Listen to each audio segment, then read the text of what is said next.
आइए आज हम जानेंगे शीर्षासन के विषय में, इसकी सही विधि, इसकी सावधानियां एवं लाभ के विषय में। तो अब हम चर्चा करते हैं शीर्षासन की विधि के विषय में।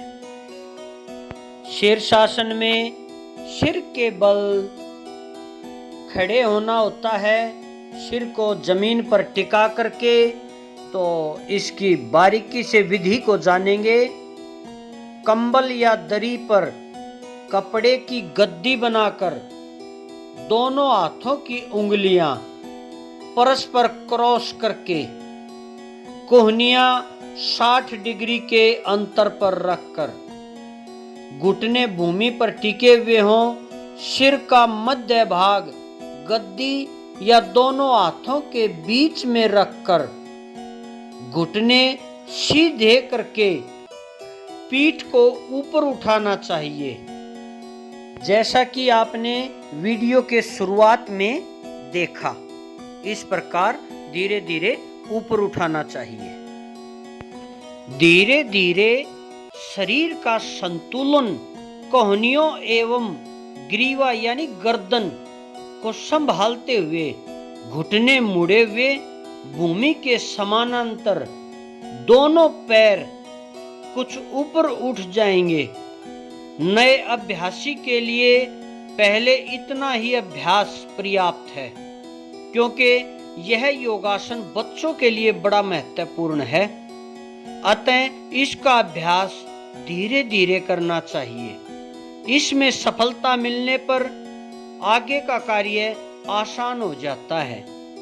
इस अभ्यास को शुरुआत में दीवार या किसी दूसरे व्यक्ति की सहायता लेकर अभ्यास को बढ़ाना चाहिए। इस योगासन को 15 सेकंड से लेकर के 5 मिनट तक इसका अभ्यास करना चाहिए। हर रोज इसका अभ्यास करना चाहिए, या कहीं प्रतिदिन इसका अभ्यास करना चाहिए। इस योगासन में पंजे ऊपर की ओर रहेंगे, परंतु फिर भी पैरों में तनाव न रखकर रिलैक्स ही रहना चाहिए। आंखें बंद करना अच्छा है। श्वास नाक से लेनी चाहिए। शरीर का भार प्रारंभ में कुछ आगे की ओर रहे तो उचित है, क्योंकि नहीं तो गिरने का डर रहता है। फिर धीरे धीरे अभ्यास हो जाए तो बिल्कुल सीधे पैर और पंजे ऊपर की तरफ खींचे हुए इस आसन का अभ्यास करना चाहिए। आइए अब हम जानेंगे शीर्षासन की सावधानियों के विषय में। जिस किसी को भी सिर में दर्द रहता हो या कहीं माइग्रेन रहता हो, ऐसे व्यक्तियों को शीर्षासन नहीं करना चाहिए। जिन व्यक्तियों के कान बह रहे हों या फिर कर्ण फोड़ा हो, उन्हें भी यह योगासन नहीं करना चाहिए। जिन व्यक्तियों में आंखों के रोग हों, आंखों से कम दिखाई देता हो, आंखों में धुंधलापन हो, आंखों में दर्द हो, उन्हें भी यह आसन नहीं करना चाहिए। जिन व्यक्तियों के नज़ला, जुखाम आदि की समस्या है, साइनस है, उन व्यक्तियों को भी शीर्षासन नहीं करना चाहिए। भोजन के तुरंत बाद शीर्षासन नहीं करना चाहिए। जिन बच्चों में पागलपन की स्थिति है, दिमागी परेशानी है, या जिन व्यक्तियों में ऐसी स्थिति है, उन व्यक्तियों को भी शीर्षासन का अभ्यास नहीं करना चाहिए। उनके लिए अन्य योगासन हैं जिनका हमने YouTube पे समय समय पर डालते रहते हैं। उनको देख करके उनका अभ्यास कीजिए। आइए अब जानेंगे शीर्षासन के लाभों के विषय में। यह योगासन सभी योगासनों का राजा है।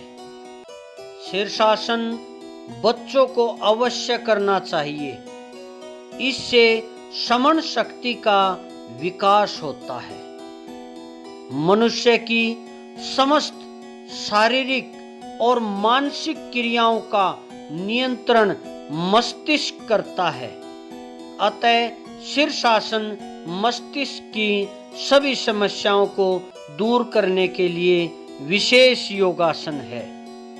शीर्षासन करते समय धमनी का शुद्ध रक्त भरपूर मात्रा में हमारे मस्तिष्क की ओर प्रवाहित होता है। इससे मस्तिष्क और नाड़ी मंडल के 12 केंद्र रक्त से आप्लावित हो जाते हैं। दृष्टि, श्रवण शक्ति, स्वाद, इंद्रियों की सभी क्रियाएं इन केंद्रों से नियंत्रित होती हैं।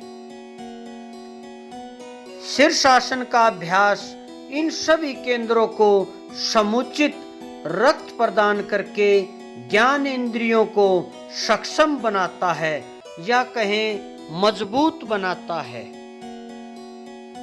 शीर्षासन के नियमित अभ्यास से उचित मात्रा में भूख लगने लगती है। कब्ज के लिए यह योगासन बहुत ही विशेष है, या कहें शीर्षासन कब्ज निवारण में सहायक है। शीर्षासन से ध्यान और एकाग्रता बढ़ती है। इससे तनाव कम होता है। शीर्षासन के नियमित अभ्यास से पाचन तंत्र में बेहतर सुधार होता है।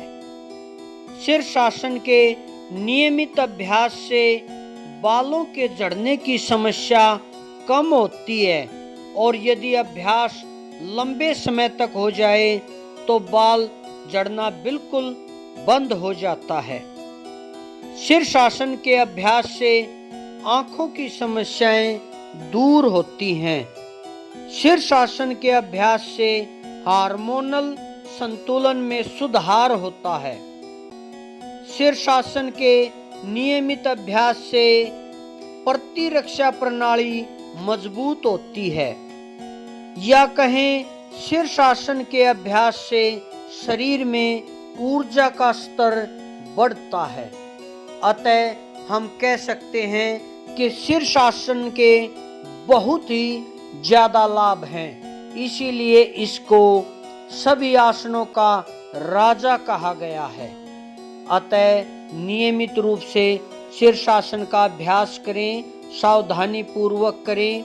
आप हमारे चैनल को लाइक करें, शेयर करें और सब्सक्राइब अवश्य करें। और इन योगासनों को सीखने के लिए आप हमसे संपर्क कर सकते हैं। ओम